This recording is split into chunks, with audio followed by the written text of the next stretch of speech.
ओम शांति। आज 1 अगस्त 2022 आज की साकार मुरली रंगीन बड़े बड़े अक्षरों में पढ़ें, सुने और मंथन करें। मीठा मीठा बाबा कहते, मीठी बच्ची, बाप जो ज्ञान की मीठी मीठी बातें सुनाते हैं वो धारण करें। जो बाबा क्या सुनाते हैं? मीठी मीठी बातें सुनाते हैं, वो धारण करनी है। बहुत मीठा खीर खंड बनकर रहना है, कभी लूण पानी नहीं होना है, कभी भी लूण पानी नहीं होना। खीर खंड होना माना मिलकर के रहना, लूण पानी होना मतलब लड़ना झगड़ना।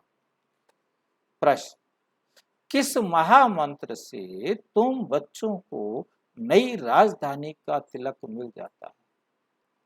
कौन सा ऐसा महामंत्र बाबा ने दिया है जिससे तुम बच्चों को नई राजधानी का तिलक मिल जाता है?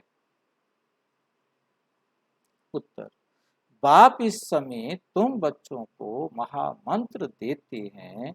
मीठे लाडले बच्चे, बाप और वर्षे को याद करो। एक तो बाप को याद करो और बाप से मिलने वाले वर्षे को याद करो। घर गृहस्थ में रहते कमल फूल समान बनो। घर गृहस्थ में रहते कमल फूल समान रहो तो राजधानी का तिलक मिल जाएगा। प्रश्न, कहा जाता है जैसी दृष्टि वैसी सृष्टि, ये कहावत क्यों है? उत्तर, इस समय के मनुष्य जैसे पतित हैं, काले हैं, ऐसे अपने पूज्य देवताओं को भी उन्होंने क्या किया है? काला बना दिया। लक्ष्मी नारायण, राम, सीता को, शिव बाबा को भी काला बनाए उनकी पूजा करते हैं। कहीं कहीं बना देते हैं सफेद, बाकी ये भी काला है। गोपीनाथ को भी काला बना देते हैं, नारायण को भी कहीं कहीं गोरा भी मिलता है, लक्ष्मी नारायण कहीं कहीं गोरे मिलेंगे और काले भी मिलते हैं। मतलब डिपेंड करता है कि किसको कैसा मिला। एक तो सबसे बड़ी बात यह है कि सफेद पत्थर जल्दी खराब होता है, जल्दी घिसता है, सॉफ्ट होता है, ठीक है। और काला पत्थर थोड़ा हार्ड होता है और वो मूर्ति लंबे समय तक चलती है। उसका एक बार श्रृंगार कर दिया चलता रहेगा। इसको थोड़ा सा घिसा पिसा तो ये शेप चेंज हो जाता है, ये थोड़ा फर्क पड़ता है। लक्ष्मी नारायण, राम सीता को, शिव बाबा को भी काला बनाए उसकी पूजा करते हैं। अब शिवलिंग भी पहले तो सफेद रखा, पर तो फिर काला रखना शुरू कर दिया था, तो काला ही चलता आ रहा है। सब जगह काला शिवलिंग मिलेगा, कहीं कहीं सफेद भी रख देते हैं, उनकी पूजा करते हैं। समझते हैं, समझते नहीं इसका अर्थ क्या है, इसलिए ये कहावत है। तो खुद पतित हैं तो उन्होंने अपने देवी देवताओं के देवों की मूर्तियों को भी काला बना दिया है। गीत, मुखड़ा देख ले प्राणी दर्पण में, कितने पाप हैं कितने पुण्य हैं तेरे जीवन में। ओम शांति। मीठे मीठे सिक्की लदे बच्चों ने गीत की लाइन सुनी कि दिल रूपी दर्पण में देखो कि कितना पाप और कितना पुण्य किया है। पाप और पुण्य दिल रूपी दर्पण में विचार किया जाता है ना। ये तो है ही पाप आत्माओं की दुनिया। पुण्य आत्माओं की दुनिया सतयुग को कहा जाता है। यहाँ पुण्य आत्मा कहाँ से आए? सब पाप ही करते रहते हैं, क्योंकि रावण राज्य है। खुद कहते भी हैं, हे पतित पावन आओ। हम जानते हैं कि भारत ही पुण्य आत्माओं का खंड था। कोई पाप नहीं करते थे। शेर बकरी इकट्ठा पानी पीते थे। पूछते शेर वहां हिंसा नहीं करेगा, मांस नहीं खाएगा? तो शेर को जरूरत होना है कि मांस खाए, कि शेर मांस खाना छोड़ देता है? शेर वहां पर किसी भी जीव को, कोई दुख देने वाला जीव तो वहां हो ही नहीं सकता। कोई भी दुख देने वाला जीव उधर, हाँ जी, जब बाबा ने कहा है कि शेर और बकरी एक घाट पानी पिएंगे तो होगा। ये बात हमें प्रूव करती है ना कि शेर और बकरी एक घाट पानी पिएंगे ना, तो होंगे तभी तो पिएंगे, मांसाहारी नहीं होगा। जब शेर और बकरी एक घाट पानी पी रहे हैं, हाँ बिल्कुल बना दिया। मतलब उस समय जैसा भी रहा हो, बाद में चेंज आ गया, है नहीं? खाल उतारने वाले तो ऐसे भी हैं, कहते अच्छा ये तो आपकी वीडियो से हमें समझ में आ गया कि कृष्ण का शरीर सुरक्षित रहेगा, तो मनुष्य तो जन्म ले लेंगे, अब ये पशु पक्षी कैसे जन्म लेंगे? शेर कैसे जन्म लेंगे? हम सोचे या ना सोचे, बहुत है सोचने वाले ना, मतलब ऐसे ऐसे क्वेश्चंस भी हम मतलब पूछते हैं। अब ये बात बाबा ने हमें कहीं नहीं बताई है, परंतु बाइबल की थ्योरी के, बाइबल की स्टोरी में मैंने ये पढ़ा है। नोवा को जब कहा गया तो कहा गया उसको कि तुम एक नाव बनाओ, पहाड़ के ऊपर उसे आकर कहा कि तुम एक नाव बनाओ, और इतने टाइम में नाव तैयार होनी चाहिए, साइज बता दिया, सब कुछ बता दिया, और उसके अंदर कहा कि तुमने हर जीव के जोड़े को उसमें लेना है, उस नाव में लेना है।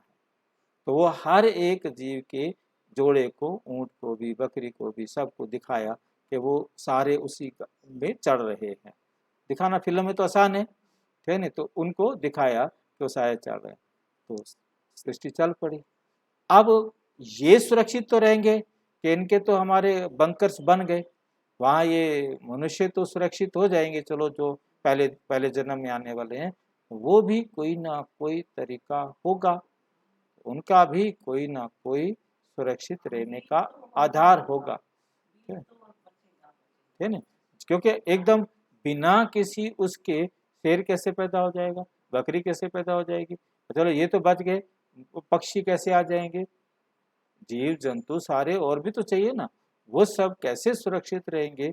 उसकी भी व्यवस्था कोई होगी, परंतु बाबा ने कभी बताई नहीं। मतलब ये बाइबल की स्टोरी में ये बताया हुआ है, ठीक है?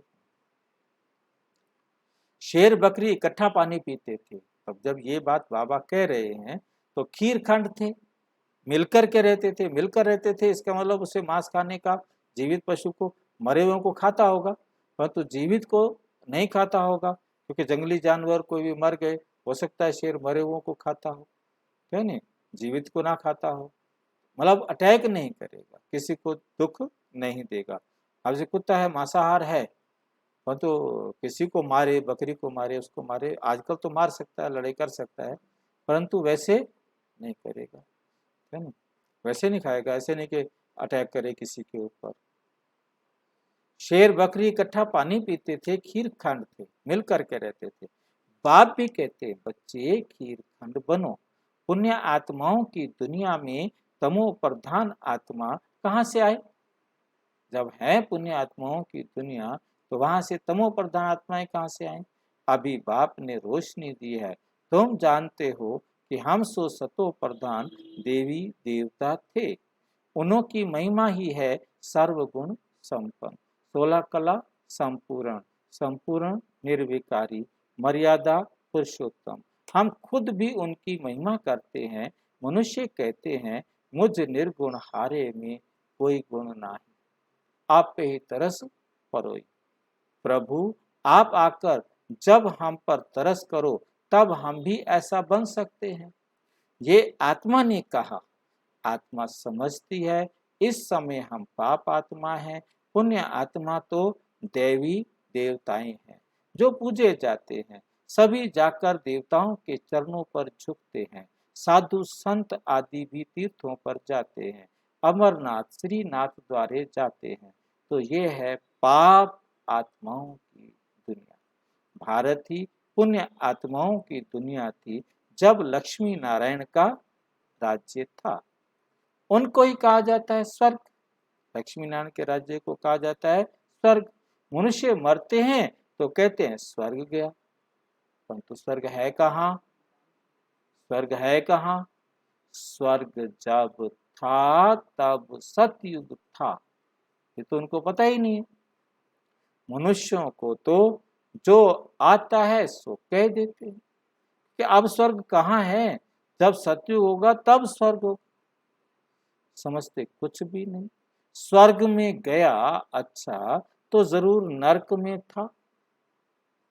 सन्यासी मरते हैं तो कहते हैं ज्योति ज्योत समा गया, अब वो जाकर परमात्मा में मिल गया, आत्मा परमात्मा बन गई। तो फर्क हो गया ना। क्या वो कहते हैं, क्या वो कहते हैं, और क्या सच है इसको जानते हैं। ज्योति में समाया माना फिर यहाँ आना नहीं। ज्योति में समाना माना फिर यहाँ आना नहीं। तुम जानते हो जहाँ हम आत्माएं रहती हैं उसे निर्वाण धाम कहा जाता है। जहाँ हम रहते हैं परम धाम, शांति धाम, निर्वाण धाम, मुक्ति धाम, ब्रह्मलोक कहा जाता है। वहाँ आवाज भी नहीं है। वैकुंठ को निर्वाण धाम नहीं कहेंगे, वैकुंठ को निर्वाण धाम नहीं कहेंगे। बच्चों की बहुत मीठी मीठी ज्ञान की बातें सुनाते हैं बाबा। बच्चों को बहुत मीठी मीठी ज्ञान की बातें सुनाते हैं जो बहुत अच्छी रीति धारण करनी चाहिए। तुम जानते हो बाबा आए हैं हमको वैकुंठ का रास्ता बताने। बाप आए हैं राजयोग सिखलाने, पावन दुनिया का मार्ग बताए, गाइड बन ले जाते हैं, गाइड बन के ले जाते हैं। बरोबर विनाश भी सामने खड़ा है। क्या खड़ा है सामने? विनाश भी सामने खड़ा है। विनाश होता है पुरानी दुनिया का, विनाश होता है पुरानी दुनिया का। पुरानी दुनिया में ही उपद्रव आदि होते हैं। तो बाबा कितना मीठा है, बाबा कितना मीठा है। अंधों की लाठी बनते हैं। मनुष्य तो घोर अंधियारे में धक्का खाते रहते हैं, धक्का खाते रहते हैं। गाया जाता है ब्रह्मा का दिन और ब्रह्मा की रात। ब्रह्मा तो यहाँ है ना, बाप आते ही हैं रात को दिन बनाने, रात को दिन बनाने के लिए। आधा कल्प है रात, आधा कल्प है दिन। अभी तुमको मालूम हो गया है, वह तो समझते हैं कलयुग अजुन बच्चा है। कलयुग अभी क्या है? बच्चा है। कभी कभी कहते हैं इस दुनिया का विनाश होना है, परंतु समझते कुछ भी नहीं, समझते कुछ भी नहीं है। आजकल तो मुश्किल घर बार छोड़ते, आजकल मुश्किल घर बार छोड़ते हैं। कोई कारण हो गया तो घर से जाकर सन्यासी बन जाते हैं। बीच में गवर्नमेंट ने ऑर्डिनेंस निकाला था कि सन्यासियों को भी लाइसेंस होना चाहिए। ऐसे थोड़े ही कि जो घर से रूठे और वो जाकर सन्यासी बने। मुफ्त में बहुत माल मिल जाते हैं उनको, सन्यासी बन जाते हैं। तो दानी करने वाले सोचते चलो दान करो, ये कुछ भगवान को ढूंढ रहे हैं, भगवान के मिलने के लिए कार्य कर रहे हैं। उनको ये पता नहीं है कि तो मर्डर करके छुप के बैठा हुआ है, चोरी करके आया, डाका डाल के आया, बेईमानी करके, हाँ घर की जिम्मेवारियों से भाग कर आ गया है। फिर उनके वहाँ पर उनको नशे वगैरह सारे नशीले पदार्थ मिलते हैं। तो उनको इस प्रकार से भी उनको नौकरों की चेलों की जरूरत होती है, ऐसा भी होता है। कारण तो बहुत है, क्योंकि अब वो बूढ़े होने लग जाते हैं तो फिर अपने चेले चपाटे बनाने शुरू कर देते हैं, तो ऐसे भी उनको मिलते रहते हैं। बहुत बातें हैं। वह है हद का संन्यास, तुम्हारा है बेहद का संन्यास। इस समय सारी दुनिया पतित, सारी दुनिया पतित है। उनको फिर पावन बनाना एक पतित पावन बाप का ही काम है। पतित पावन बाप का ही काम है। सतयुग में पवित्र गृहस्थ धर्म था। लक्ष्मी नारायण के चित्र भी हैं। देवी देवताओं की महिमा गाते हैं ना। सर्वगुण संपन्न, 16 कला संपूर्ण, संपूर्ण निर्विकारी, मर्यादा पुरुषोत्तम, डबल अहिंसक। हाथी योग कर्म संन्यास, वो क्या करते हैं? हाथी योग करते हैं, अपने शरीर के साथ जबरदस्ती करते हैं, चाहे बैठने की हो, चाहे कोई आसन लगाने की हो, या कोई और प्रतिज्ञा करके कर्म संन्यास। कहते हम अब कर्म नहीं करेंगे, काम ही नहीं करेंगे, ये भी एक हट हो गया। लेकिन कर्म का संन्यास तो हो ना सके। कर्म के बिना तो मनुष्य एक सेकंड भी रह नहीं सकता। कर्म संन्यास अक्षर ही रोग है, कर्म संन्यास अक्षर ही रोग है। यह है कर्म योग, राजयोग। तुम सूर्यवंशी देवी देवता थे, तुम जान गए हैं कि हमको 84 जन्म लेने पड़ते हैं। वर्ण भी गाए जाते हैं, ब्राह्मण वर्ण का किसको पता नहीं है। बाप तुम बच्चों को महामंत्र देते, मंत्र माना, मंत्र माना, मंत्र माना सलाह, मंत्र माना, हाँ मंत्र माना सलाह। मंत्र मंत्री होता है ना जो सलाह देता है, इसलिए मंत्र का अर्थ है सलाह। तो बाबा आकर महामंत्र एक बहुत बड़ी सलाह देते हैं। क्या सलाह दी आज बाबा ने?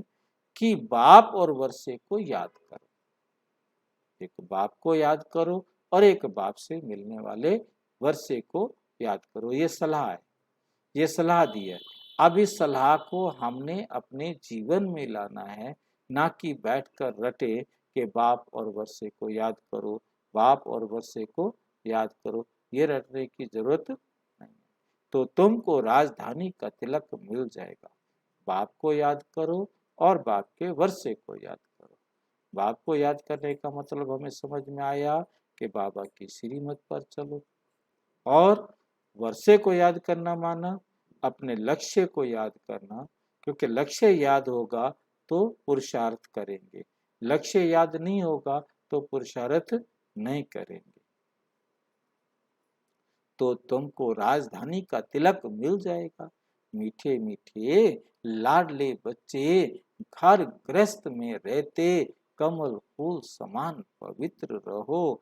जितना प्यार से काम निकल सकता है उतना क्रोध से नहीं। बहुत मीठे बनो, बाप की याद में सदैव मुस्कुराते रहो। देवताओं के चित्र देखो कितने हर्षित रहते हैं। अभी तुम जानते हो वे तो हम ही थे, वे तो हम ही थे। हम सो देवता थे, फिर सो क्षत्रिय, फिर वैश्य, फिर शूद्र बने। अभी हम संगम पर ब्रह्मा मुख वंशावली बने हैं। ब्रह्मा मुख वंशावली सो ईश्वर वंश, सो ईश्वर की संतान है। बाप का वर्षा मिलता है मुक्ति और जीवन मुक्ति, ये भी तुम जानते हो। जब देवी देवताओं का राज्य था तो और कोई धर्म नहीं था, और कोई धर्म नहीं था। चंद्रवंशी भी नहीं थे, सिर्फ सनातन धर्म वाले, आदि सनातन देवी देवता धर्म वाले थे। ये तो समझने की बात है ना। हम सो का अर्थ भी उन्होंने आत्मा सो परमात्मा निकाल लिया। अभी तुम जानते हो कि हम सो देवता थे, फिर हम सो क्षत्रिय बने, फिर हम सो वैश्य बने, फिर हम सो शूद्र बने, अब हम ब्राह्मण बन रहे हैं। ये आत्मा कहती है, हम आत्मा पवित्र थी तो शरीर भी पवित्र था, क्योंकि आत्मा जैसी होगी वैसा ही वो अपना शरीर बनाएगी। आत्मा पवित्र है तो शरीर भी पवित्र बनाएगी। वो है वाइसलेस वर्ल्ड, निर्विकारी दुनिया, और ये है विशेष वर्ल्ड, विकारी दुनिया। दुख धाम, सुख धाम और शांति धाम, जहां हम आत्माएं रहती हैं। कहते हैं हम सब चीनी हिंदू भाई भाई, चीनी हिंदू भाई भाई, परंतु अर्थ भी तो समझे ना कि हम भाई भाई कैसे हैं। हमारा बाप अलग अलग है, हम भाई भाई कैसे? आज भाई भाई कहते हैं, कल बंदूक उठा लेते हैं, बंदूक लगाते रहते हैं। आत्माएं तो सब ब्रदर्स हैं, परम आत्मा को सर्वव्यापी कहने से सब फादर हो जाते हैं। सारे ही बाप बाप बाप बन गए, सब फादर हो जाते हैं। फादर को वर्षा देना है, ब्रदर्स को वर्षा लेना है। रात दिन का फर्क है कि ब्रदर बने कि फादर बने, रात दिन का फर्क है।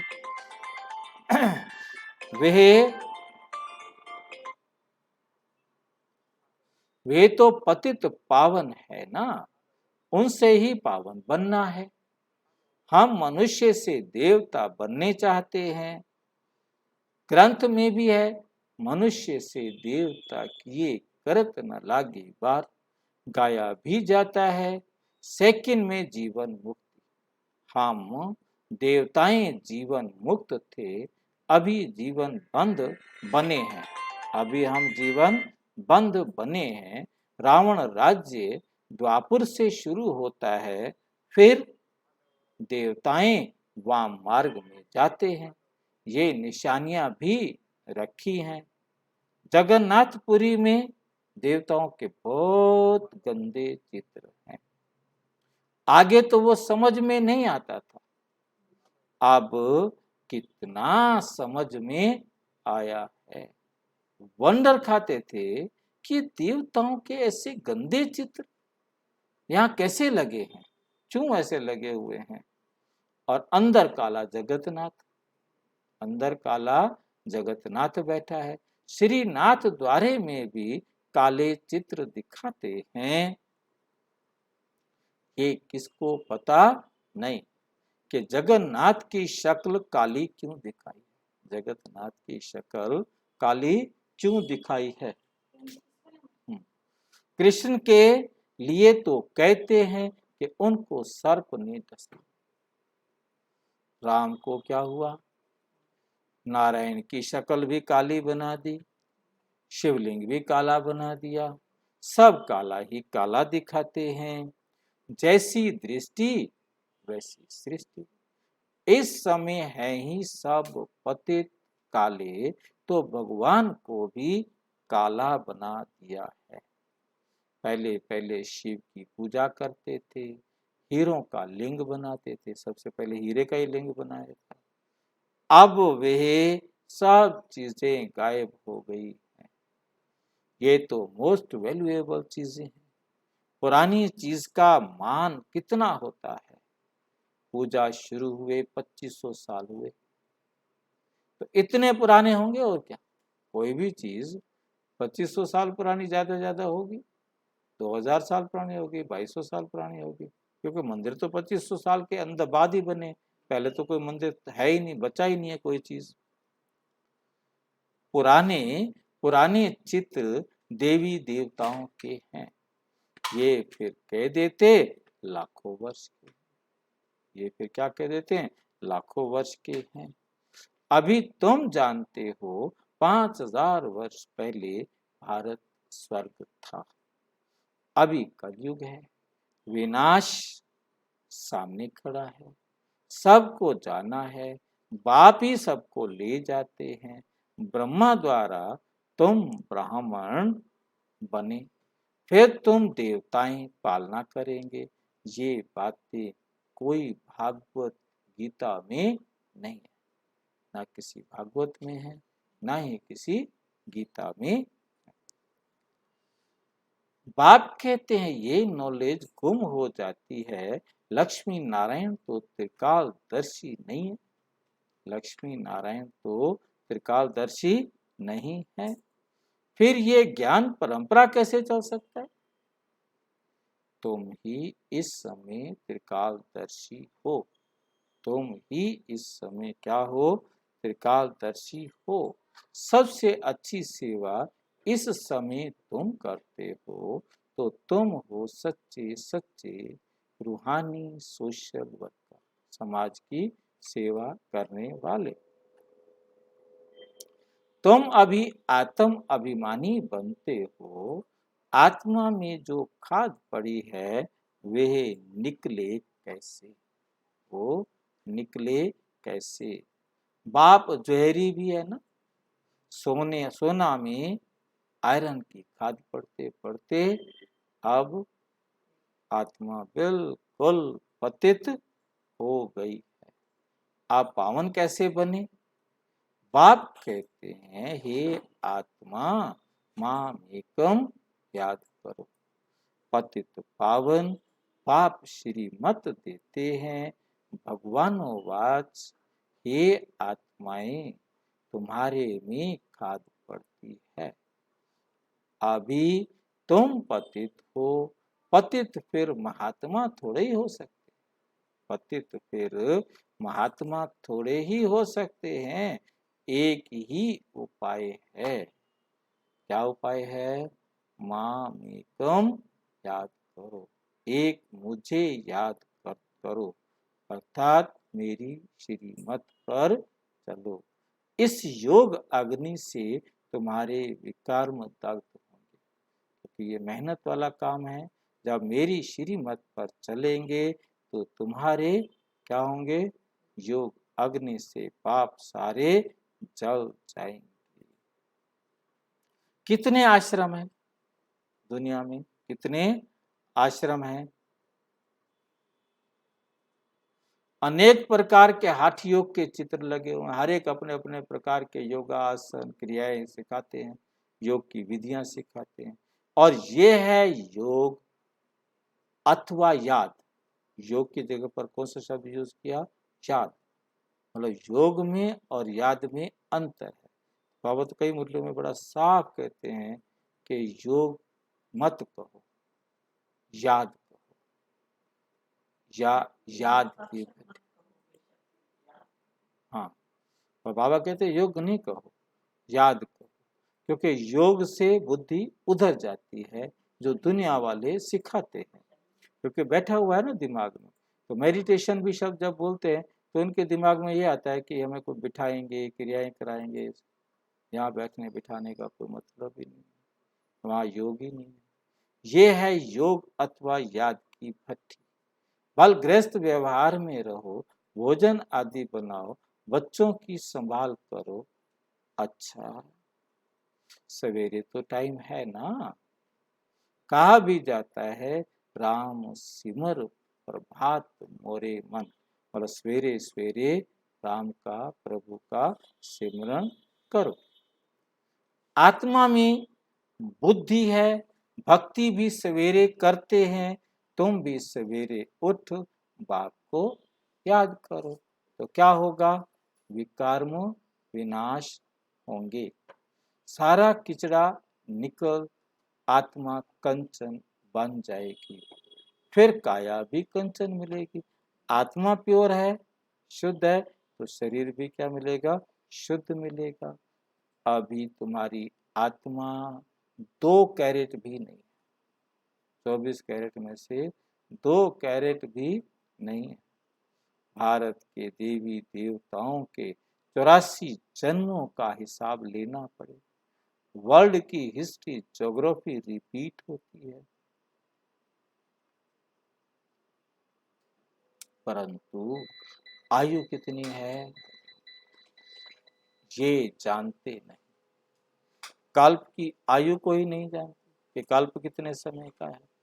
बाप कहते हैं मैं आया हूं श्रीमत देने, श्रेष्ठ बनाने। याद की अग्नि से ही खाद निकलेगी, क्योंकि जितना बाबा की याद बार बार लगातार करते रहेंगे, बाबा की श्रीमत पर चलते रहेंगे, तो अपने आप आपके संस्कार शुद्ध होते जाएंगे।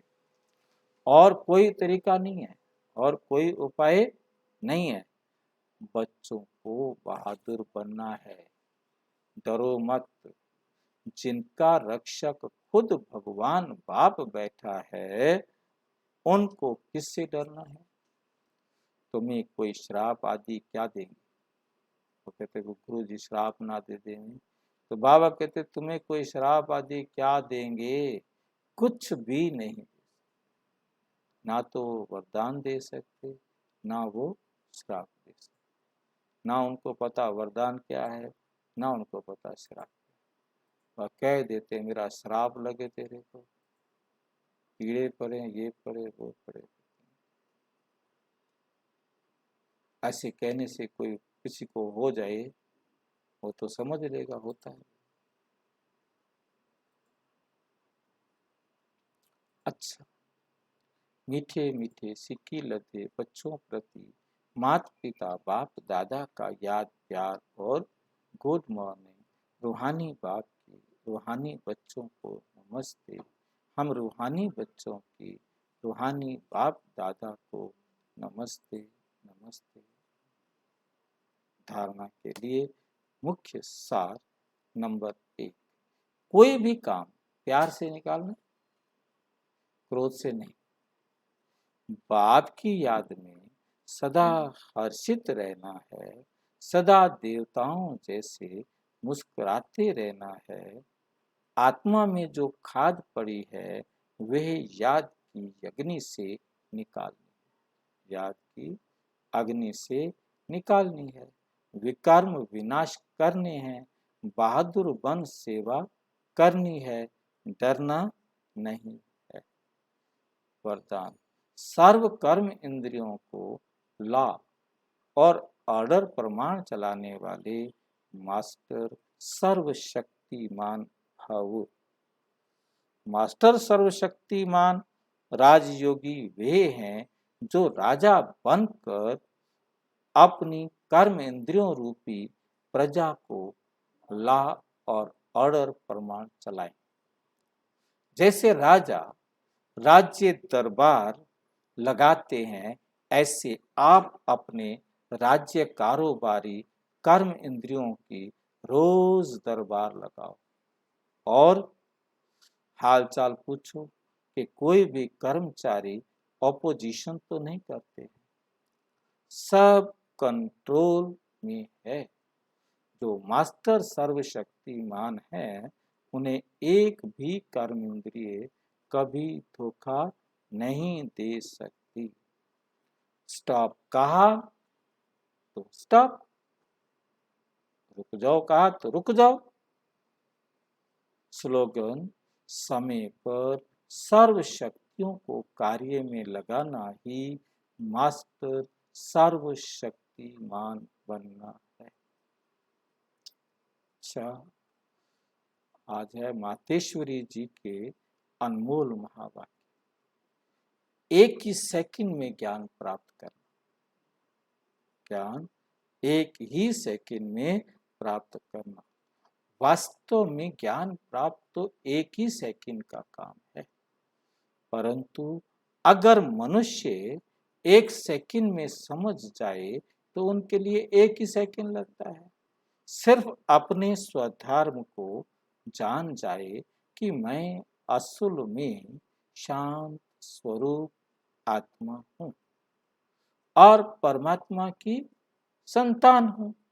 अब ये समझना तो एक सेकंड की बात है, परंतु इसमें निश्चय करने में कोई हठ योग, कोई जप तप, कोई भी प्रकार का साधन करना कोई जरूरत नहीं, कोई जरूरत नहीं। बस सिर्फ ओरिजिनल अपने रूप को पकड़ो।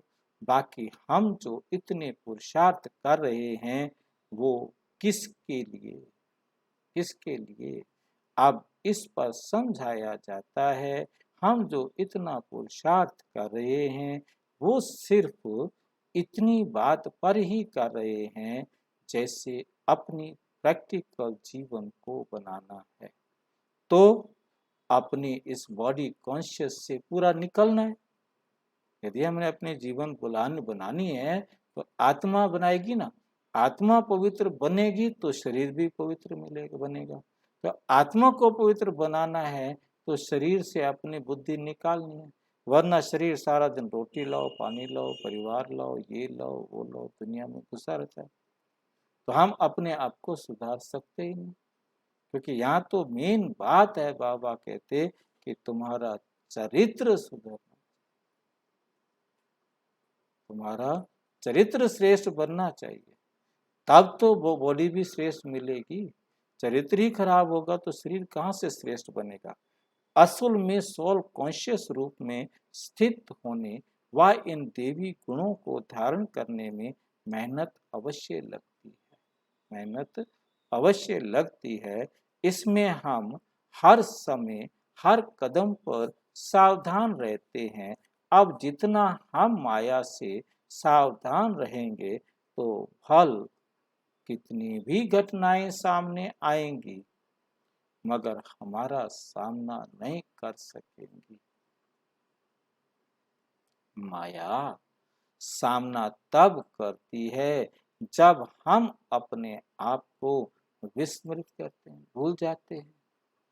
अब ये जो इतनी मार्जिन है सिर्फ प्रैक्टिकल लाइफ बनाने की है।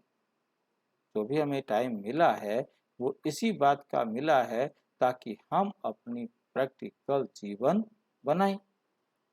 बाकी ज्ञान तो एक सेकंड का है, क्योंकि उस ज्ञान पर चलकर तो हमने अपनी जीवन क्या बनानी है, श्रेष्ठ बनानी है।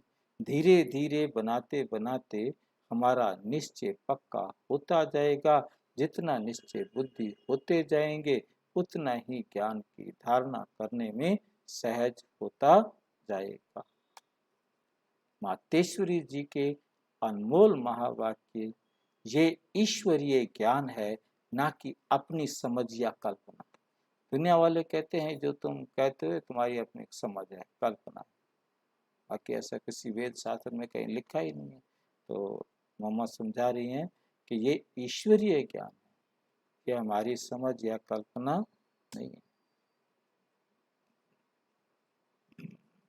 ये अपना ईश्वरीय ज्ञान अपनी बुद्धि से नहीं निकला हुआ है, ना कोई अपनी समझ अथवा कल्पना है अथवा संकल्प है, परंतु ये ज्ञान सारी सृष्टि का जो रचता है उस द्वारा सुना हुआ ज्ञान है। और साथ साथ सुनकर अनुभव और विवेक में जो लाया जाता है वो प्रैक्टिकल आपको सुना रहे हैं। अगर अपने विवेक की बात होती तो सिर्फ अपने पास चलती, परंतु ये तो परमात्मा द्वारा सुन अपने विवेक से अनुभव से धारण करते हैं।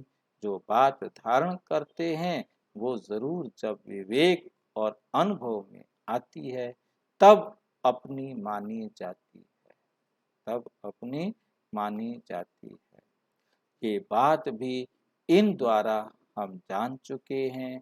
तो परमात्मा की रचना क्या है, परमात्मा क्या है, बाकी कोई अपने संकल्प की बात नहीं है। अगर होती तो अपने मन में उत्पन्न होती।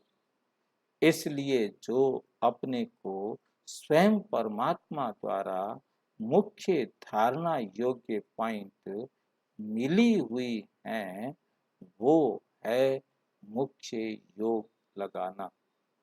परंतु योग के पहले ज्ञान चाहिए, पहले ज्ञान चाहिए। योग करने के लिए पहले ज्ञान क्यों कहते हैं? पहले सोचना, समझना, पहले सोचना, समझना और बाद में योग लगाना। हमेशा ऐसे कहा जाता है। पहले समझ चाहिए, नहीं तो उल्टा कर्म चलेगा। इसलिए पहले ज्ञान जरूरी है। ज्ञान एक ऊंची स्टेज है जिसको जानने के लिए बुद्धि चाहिए। जिसको जानने के लिए क्या चाहिए? बुद्धि चाहिए, क्योंकि ऊंचे ते ऊंच परमात्मा हमको पढ़ा रहे हैं। अच्छा, ओम शांति।